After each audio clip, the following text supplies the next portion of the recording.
Daniel Cole wasn't the kind of man who usually noticed what lay on the sidewalk. Between juggling his mechanic job, school runs, and trying to make ends meet after his wife passed 2 years ago, most days were a blur. But that Friday evening, as the rain began to fall over the quiet street, something glinted near the curb, a phone, face down in a shallow puddle. He hesitated, looking around. No one was nearby. The cafe across the street was closing, the last customer stepping out. He bent down, wiped the raindrops off the cracked screen, and pressed the power button. To his surprise, it still worked. A lock screen photo appeared. A smiling young woman with warm brown eyes, her arms around an elderly man in a wheelchair. A small detail in the corner read, "Dad and Me 2023. He sighed. "Poor thing probably dropped it," he murmured, looking up and down the street again. No one in sight. He slipped it into his jacket pocket, intending to drop it at the police station the next morning. At home, his 8-year-old daughter, Emily, greeted him at the door with her usual explosion of energy. "Daddy, you're late. My mac and cheese almost turned into a fossil." He laughed, ruffling her hair. "Guess I got lucky. I found a phone today." "Someone's probably missing it bad." Emily's eyes widened. "Maybe you should call them." He shook his head. "It's locked, kiddo." But later that night, while Emily slept and the small apartment grew quiet except for the hum of the fridge, the phone suddenly rang. Daniel nearly jumped. The screen lit up with an unknown number, flashing insistently. He hesitated, then swiped to answer. "Hello?" For a moment there was only silence, and then a soft, trembling voice. "Oh, thank God. You found it?" The voice was feminine, gentle but heavy with exhaustion, the kind of tired that didn't just come from a long day. "Yeah," Daniel said, leaning back in his chair. "I found it on Maple Street near the coffee shop. Thought I'd turn it in tomorrow." "You have no idea how much this means," she whispered. "That phone, it's not just a phone. It has the last voice messages from my dad before he—" Her voice cracked. Daniel's chest tightened. "I'm sorry," he said quietly. "I didn't mean to pry." "No, it's okay," she said after a pause. "He passed away last week. I was on my way to send a message to his nurse when I dropped it." There was a faint sound, like she was trying not to cry. Daniel cleared his throat. "I'm really sorry for your loss. If you tell me where you are, I can bring it to you tomorrow." She hesitated. "Actually, I'm not in town anymore. I had to fly back to New York. I'll send someone to pick it up if that's okay." "Sure," Daniel said. "No problem." She exhaled, relief audible even through the static. "Thank you. I didn't even ask your name." "It's Daniel," he said simply. "Daniel," she repeated softly, like she was memorizing it. "I'm Ava." There was something soothing about her voice. Even broken, even fragile, it had warmth. Before hanging up, she said quietly, "Thank you for being kind." Most people wouldn't have picked it up. Daniel smiled faintly. "Guess I'm not most people," she laughed, just barely. Then the line went dead. For a while, Daniel sat there, staring at the silent phone on the table. Something about that short conversation stuck with him. Not just the sadness, but the gentleness. The way she'd said his name. He brushed it off, went to bed, and told himself it was just another night. But the next morning, when he and Emily stepped out to buy groceries, a sleek black car pulled up in front of his apartment. A man in a dark suit stepped out holding an envelope. "Mr. Daniel Cole?" Daniel nodded warily. "Yeah." The man extended the envelope. "Ms. Ava Carter asked me to deliver this personally." He frowned. "For returning the phone?" "Yes, sir," the man said, tipping his hat. She insisted. Inside was a note, handwritten, neat, simple. "Daniel. People rarely stop for others these days. You did. I don't forget kindness, even from a stranger. Keep this number. Sometimes a voice can matter more than you think. Ava." Below the note was a business card, embossed with gold letters. Ava Carter, founder, Carter Innovations. Daniel stared. He had no idea he'd spoken to one of the youngest self-made tech billionaires in the country. He looked up at the driver, then back at the card, unsure whether to laugh or feel completely out of place. Emily tugged his sleeve. "Daddy, who's that?" He smiled down at her. "Just someone who forgot their phone, kiddo." But later that night, as the phone sat charging on his table and the city outside flickered with distant lights, Daniel's own phone buzzed. A text.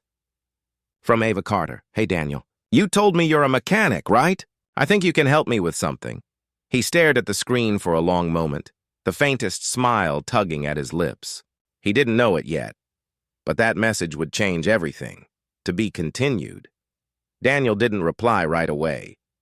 He read Ava's text 3 times that night, unsure if it was real. Billionaires didn't usually message single dads from the wrong side of town, but something about the way she wrote, direct, no pretense, made him curious. He finally typed back, "Sure, what do you need fixed?" Her reply came within a minute. "Not a car. A promise," he frowned. Then another message arrived. "Do you ever work on old motorcycles?" He smiled. "Now that's something I understand." The next morning his phone buzzed again. A photo appeared, a dusty, vintage Triumph parked inside a glass-walled garage. "It was my dad's," she wrote. "It hasn't run in years. I can have it shipped to you. Think you could bring it back to life?" Daniel stared at the picture for a long time. He typed slowly, "I'll try." "But why me?" Her reply came softly.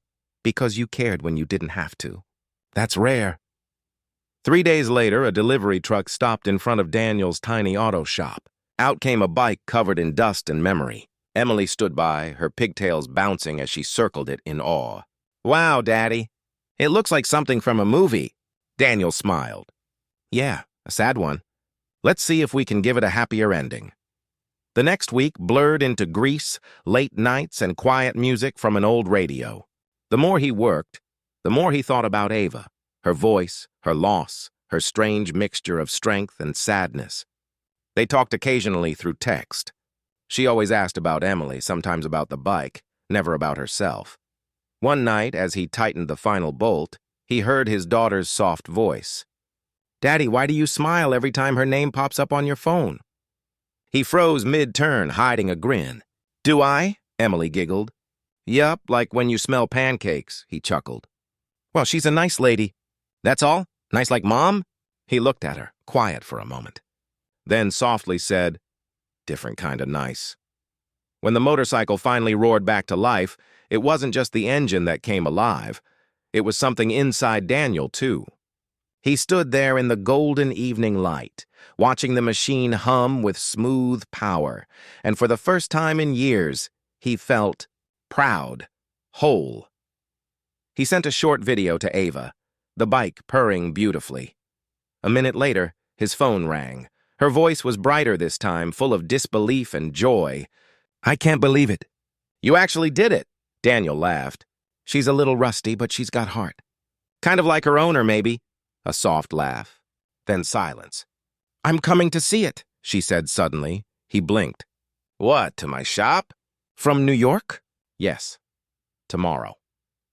And before he could argue, the line clicked. The next day felt like waiting for a storm, the kind you secretly want to arrive. Emily wore her favorite blue dress, insisting she had to look professional. Daniel cleaned the shop twice, then pretended not to care. When the black car pulled up, Ava stepped out, not like the woman from the business magazines, but like someone human again. Jeans, white blouse, hair pulled back, no cameras, no entourage. Daniel almost didn't recognize her, except for the eyes. "Hi," she said, smiling nervously. "Hey," he managed, suddenly aware of the grease on his hands. "You clean up okay for a billionaire," she laughed. "And you look exactly like a man who doesn't know he's amazing." Emily peeked from behind a toolbox. "You're the phone lady." Ava knelt, smiling. "And you must be Emily, the famous assistant mechanic I keep hearing about." Emily giggled. "Daddy talks about me?" "All the time," Ava said. Then, softly, "He's proud of you."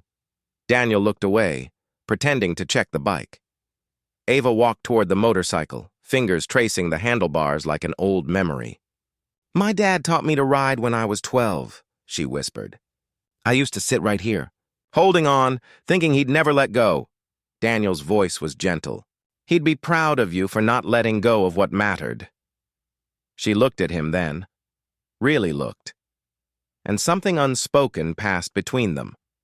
Gratitude, recognition, maybe even healing. After that day, Ava didn't disappear back into her world of skyscrapers and boardrooms. She started calling more often, sometimes just to ask about Emily's school or Daniel's new repair jobs. She sent him tools, parts, and once a handwritten note that said, "You fix things." But somehow, you also fix people. Months went by.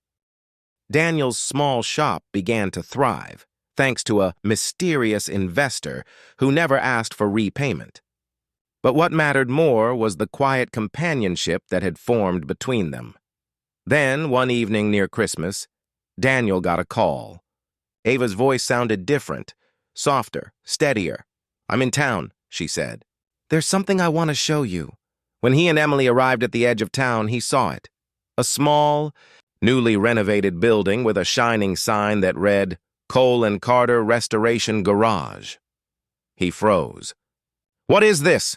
Ava smiled, eyes glistening. "A partnership.